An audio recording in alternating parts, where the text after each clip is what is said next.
Avec le projet de Super League de la FIFA, c'est tout l'édifice du système fédéral et des ligues nationales qui est menacé. Ça vaudrait pas un entre-deux, ça, Philippe ? Ah ça oui, il y a de quoi trembler. Tout le football français, du haut jusqu'en bas, peut trembler devant ce projet de Ligue européenne.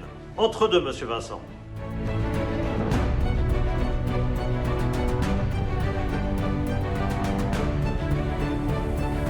Après le FC Barcelone, après Liverpool, après les deux Manchester, c'est donc le Real Madrid qui vient de donner son accord de principe au projet de Super League européenne.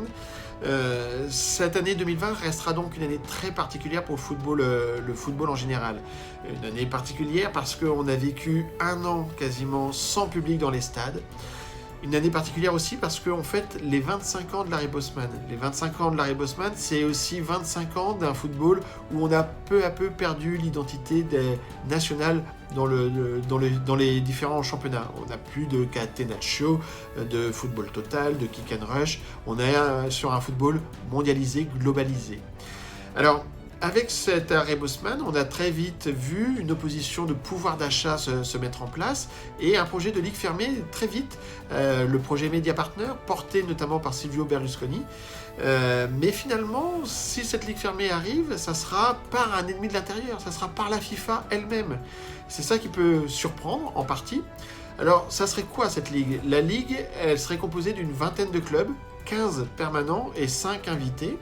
Pour la France, on parlerait du PSG, peut-être de l'OM.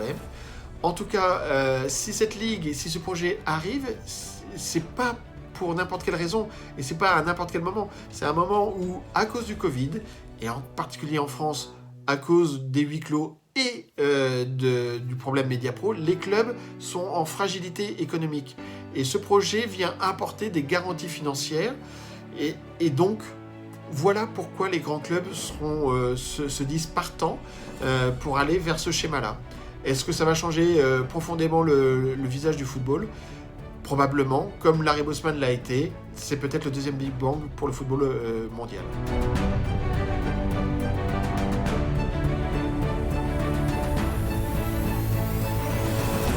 Alors oui, Vincent, bien vu ce rapprochement avec Larry Bosman, les 25 ans de Larry Bosman, car c'est vrai que ça a été la première dérégulation notable du football qui a changé de sphère à ce moment-là. Tu as cité évidemment la mondialisation du jeu qui en a suivi, mais ce qui a été sans doute encore plus grave, c'est une dérégulation totale du monde des transferts qui a attiré beaucoup de gens extérieurs au football, beaucoup d'évaporation d'argent, une inflation considérable pour un profit qui n'est pas toujours resté dans le football et qui n'est pas toujours intéressant pour le football. Ça a été une première dérégulation. Je pense que celle-ci, la fameuse Ligue européenne, serait le deuxième coup de grâce pour une certaine conception du foot, avec son équilibre entre les compétitions nationales, internationales, celles qui sont en championnat et celles qui sont en élimination directe, avec le suspense et l'intérêt qui va avec. Car attention à la NBAisation de la Ligue européenne, on peut se retrouver, vous imaginez tous que le Bayern Juve tous les week-ends, c'est génial d'avoir Bayern Juve tous les week-ends, oui, sauf quand vous avez 38 matchs dans l'année et que c'est un match entre le 9e et le 12e et qu'il n'y a plus aucun enjeu autre. Bon, il y aura peut-être une phase finale. S'il y a une phase finale, il y aura un petit enjeu pour la qualification. Et sinon, même pas d'enjeu. On est déjà assuré d'avoir sa place pour l'année prochaine et on joue tranquillement ces matchs. Alors ça s'appelle Bayern Juve, mais ça pourrait être absolument sans intérêt. Et puis le deuxième aspect, évidemment, c'est la dévalorisation considérable de nos championnats. Je ne parle même pas des conséquences économiques, mais les ligues locales seraient littéralement dévastées par l'absence des très grands clubs, tant en Angleterre qu'en Allemagne, en Espagne et en Italie. Et même en France, même s'il n'y a qu'un seul club, on espérait peut-être en avoir deux quand même, pour une fois être bien servi, mais admettons qu'on n'ait qu'un seul club comme le PSG, quel PSG jouerait le championnat alors qu'il est beaucoup plus vital pour lui d'être dans les 15 premiers de la Ligue européenne pour être sûr d'ores et déjà d'avoir déjà sa place pour l'année suivante. Quel intérêt d'aller aligner à Strasbourg, à Dijon, une équipe compétitive dans ces conditions ? On verrait souvent un PSG B, voire un PSG C. Et puis dernier point encore, c'est que le reste du championnat évidemment serait fortement dévalorisé. On lutterait pour une autre compétition européenne.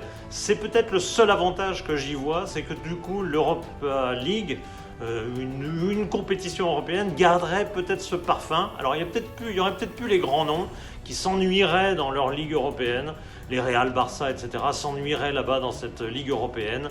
Et finalement, on retrouverait peut-être un petit peu du sel de l'ancien football, mais ce serait à un niveau en dessous.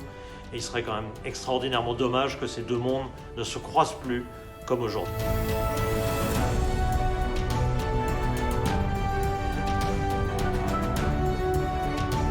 Alors la solution française par rapport à cette Super League européenne, est-ce que d'abord c'est un mirage financier qui peut séduire le football français? J'ai des doutes, en tout cas j'ai des doutes sur l'intérêt pour la France. Et j'ai envie d'interroger Frédéric Thiriez, qui était le président de la Ligue, mais qui est surtout candidat à la Fédération française. Est-ce que ce mirage de la Super League européenne serait souhaitable pour le football français? Certainement pas. Ce serait une catastrophe pour le football français. D'abord pour le football professionnel, qui se retrouverait relégué définitivement en deuxième division européenne, et surtout pour l'ensemble de l'édifice, l'ensemble de la pyramide du football, depuis la base jusqu'au sommet. N'oublions pas les clubs amateurs, qui sont pour beaucoup dépendants de la solidarité entre clubs professionnels et clubs amateurs. Ce sont finalement nos gamins, nos écoles de foot qui seraient touchées. Donc la réponse est non, surtout pas. Donc un président de la fédération se battrait contre ce projet. Il se battrait contre ce projet et il le ferait échouer. Voilà la réponse française.